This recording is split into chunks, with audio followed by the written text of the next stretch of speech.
Hello everyone. आज हम लोग जैन धर्म, ये हमारा जो है आपका 5वां टॉपिक है हिस्ट्री का, फ्रॉम एनसीईआरटी सार संग्रह महेश कुमार बर्नवाल। ठीक है ना। तो जो भी जैन धर्म से रिलेटेड आपका है इम्पोर्टेंट फैक्ट्स उसको हम लोग देखते हैं। तो पहला है आपका कि जैन धर्म के संस्थापक कौन थे। जैन धर्म के संस्थापक कौन थे? तो आपके ऋषभ देव, जिनको आदिनाथ भी बोला जाता था। जैन धर्म के संस्थापक कौन थे? तो ऋषभ देव, आदिनाथ। तीर्थंकर शब्द किससे संबंधित है? तीर्थंकर शब्द किससे संबंधित है? जैन धर्म से। तीर्थंकर शब्द किससे संबंधित है दोस्तों? जैन धर्म से। अनेकांतवाद किस धर्म मूल सिद्धांत एवं दर्शन है? अनेकांतवाद किस धर्म मूल सिद्धांत एवं दर्शन है? तो आपका जैन धर्म का। अनेकांतवाद किस धर्म मूल सिद्धांत का दर्शन है? तो जैन धर्म का। जैन धर्म में कर्म परमाणुओं के पूर्ण विनाश को सूचित करने वाली अवस्था को क्या कहा जाता है? जैन धर्म में कर्म परमाणुओं के पूर्ण विनाश को सूचित करने वाली अवस्था को क्या कहा जाता है? तो निर्जरा। जैन धर्म में संवर का क्या अभिप्राय है? जैन धर्म में संवर का क्या अभिप्राय है? जीव की ओर नए कर्म का प्रवाह रुक जाना। जीव की ओर नए कर्म का प्रवाह रुक जाना। ठीक है ना। गंग वंश के राजा राजमल चतुर्थ के मंत्री एवं सेनापति चामुंडे राय ने 974 ईस्वी में श्रवण बेलगोला के पास एक जीन मूर्ति का निर्माण करवाया था, जो बाहुबली गोमतेश्वर की मूर्ति कहलाती है।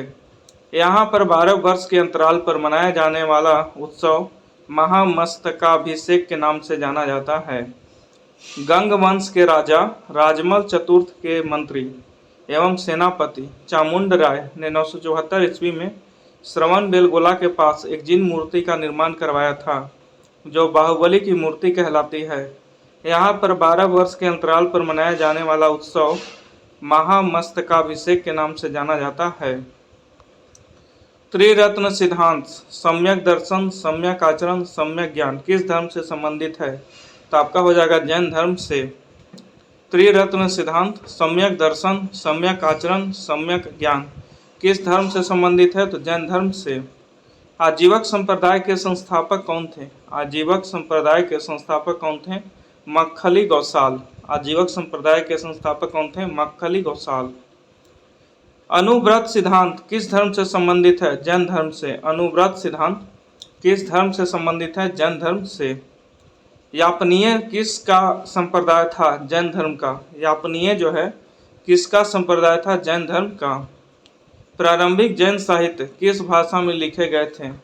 प्रारंभिक जैन साहित्य किस भाषा में लिखे गए थे? अर्धमागधी। अर्धमागधी। पार्श्वनाथ से संबंध होने के कारण कौन सा स्थल जैन सिद्ध क्षेत्र माना जाता है? पार्श्वनाथ से संबंध होने के कारण कौन सा स्थल जैन सिद्ध क्षेत्र माना जाता है? तो समेध शिखर। समेध शिखर। जैन संप्रदाय में प्रथम विभाजन के पश्चात निर्मित श्वेतांबर संप्रदाय के संस्थापक कौन थे? जैन संप्रदाय जब विभाजन हुआ ना, तो 2 भाग में, श्वेतांबर और एक हो गया दिगंबर। तो श्वेतांबर संप्रदाय के संस्थापक कौन थे? अस्तुलभाद्र। किस जैन संगीति के में अंतिम रूप से श्वेतांबर आगम का संपादन हुआ? किस जैन संगीति में अंतिम रूप से श्वेतांबर आगम का संपादन हुआ? तो यह है आपका प्रथम जैन संगीति पाटलिपुत्र में। प्रथम जैन संगीति पाटलिपुत्र में। जैन संगीतिया सम्मेलन तो आपका कौन कौन है? जैन संगीतिया सम्मेलन तो आपका प्रथम संगीति 300 ईस्वी पाटलिपुत्र बिहार में हुआ था और अध्यक्ष थे आपका अस्तुलभाद्र। प्रथम संगीति आपका 300 ईस्वी, स्थान आपका पाटलिपुत्र बिहार में और अध्यक्ष थे आपके अस्तुलभाद्र। द्वितीय संगीति आपका 512 ईस्वी में हुआ था और स्थान कौन सा था? वल्लभी गुजरात और अध्यक्ष थे आपके क्षमा श्रवण। ठीक है ना। द्वितीय संगीति आपका 512 ईस्वी, वल्लभी गुजरात और क्षमा श्रवण। ठीक। जैन तीर्थंकर के क्रम में अंतिम कौन था? तो महावीर स्वामी। जैन तीर्थंकरों के क्रम में अंतिम कौन था? तो महावीर स्वामी। नेक्स्ट कहता है कि महावीर स्वामी 24वें तीर्थंकर के बारे में हम लोग देखते हैं क्या क्या इनके से रिलेटेड इंपॉर्टेंट फैक्ट्स हैं। जन्म इनका हुआ था 540 ईसा पूर्व। जन्म स्थल कहाँ था? वैशाली के कुंडग्राम के निकट बिहार में। वैशाली के कुंडग्राम के निकट बिहार में। पिता कौन थे? सिद्धार्थ। वज्जी संघ के कुंडग्राम के ग्रात्रिक क्षत्रिय कुल के प्रधान थे। ठीक है ना, पिता इनके सिद्धार्थ थे, वज्जी संघ के थे, कुंडग्राम के ज्ञात्रिक क्षत्रिय कुल के प्रधान। माता कौन थे इसकी? त्रिशला। माता थी त्रिशला, लिच्छवी शासक चेटक की बहन थी, लिच्छवी शासक चेटक की बहन थी। बचपन का नाम क्या था? वर्धमान महावीर। बचपन का नाम क्या था? वर्धमान महावीर। पत्नी इनकी थी यशोदा। पत्नी इनकी कौन थी? यशोदा। कुंडीय गोत्र के राजा समरवती की कन्या थी ये। ठीक है ना, कुंडीय गोत्र के राजा समरवती की कन्या थी। पुत्री थी आपका प्रिय दर्शना अनुजा। पुत्री थी आपका प्रिय दर्शना अनुजा। और प्रमुख उपाधि कौन कौन है? तो केवलिन, कैवल्य सर्वोच्च ज्ञान प्राप्त व्यक्ति, जिन विजेता, और निर्गंथ हो गया बंधन रहित, और अरहत हो गया आपका पूज्य। अरहत हो गया आपका पूज्य। ठीक है ना, तो प्रमुख उपाधि में कौन होगा? केवलिन, कैवल्य सर्वोच्च ज्ञान प्राप्त व्यक्ति, और जिन हो गया विजेता, निर्गंथ हो गया आपका बंधन रहित, और अरहत हो गया पूज्य। निर्वाण प्राप्ति में आपका हो गया पावापुरी राजगृह, बिहार में 72 वर्ष की आयु में 468 ईसा पूर्व में सस्ती पाल के यहाँ मल गणराज के प्रधान का शासित क्षेत्र। ठीक है ना, निर्वाण प्राप्ति पावापुरी राजगृह, बिहार में 72 वर्ष की आयु में 468 ईसा पूर्व में सस्ती पाल के यहाँ मल गणराज के प्रधान का शासित क्षेत्र। सयादवाद सिद्धांत किससे संबंधित है? सयादवाद सिद्धांत किससे संबंधित है? जैन धर्म से। जैन धर्म से।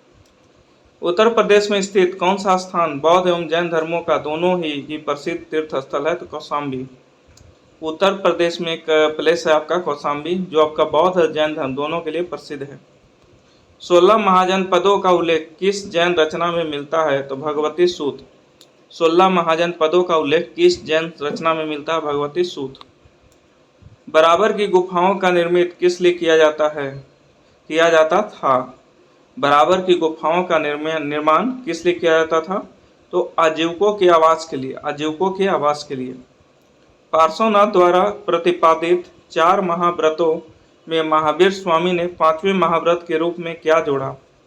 पार्श्वनाथ द्वारा प्रतिपादित 4 महाव्रतों में महावीर स्वामी ने 5वें महाव्रत के रूप में क्या जोड़ा दोस्तों? ब्रह्मचर्य। ब्रह्मचर्य। महावीर स्वामी ने अहिंसा सत्य अस्तेय, ठीक है ना, अहिंसा सत्य और अस्तेय। अस्तेय का मतलब हो गया चोरी न करना, अपरिग्रह का मतलब हो गया संपत्ति अर्जित न करना, अपरिग्रह का मतलब हो गया संपत्ति अर्जित न करना, एवं ब्रह्मचर्य 5 महाव्रत की शिक्षा दी। ब्रह्मचर्य 5 महाव्रत की शिक्षा दी। जैन ग्रंथ कल्पसूत्र के रचयिता कौन थे? तो भद्रबाहु। जैन ग्रंथ कल्पसूत्र के रचयिता कौन थे? भद्रबाहु। जैन मूर्ति पूजा का प्राचीनतम प्रमाणिक अभिलेख कहाँ मिलता है? तो हाथी गुम्फा अभिलेख से। जैन मूर्ति पूजा का प्राचीनतम प्रमाणिक अभिलेख कहाँ मिला है? तो हाथी गुम्फा अभिलेख से। जैन संप्रदाय में विभाजन के पश्चात स्थूलभद्र के अनुयायी श्वेतांबर, जबकि भद्रबाहु के अनुयायी दिगंबर कहलाए। ठीक है ना, जैन संप्रदाय में विभाजन के पश्चात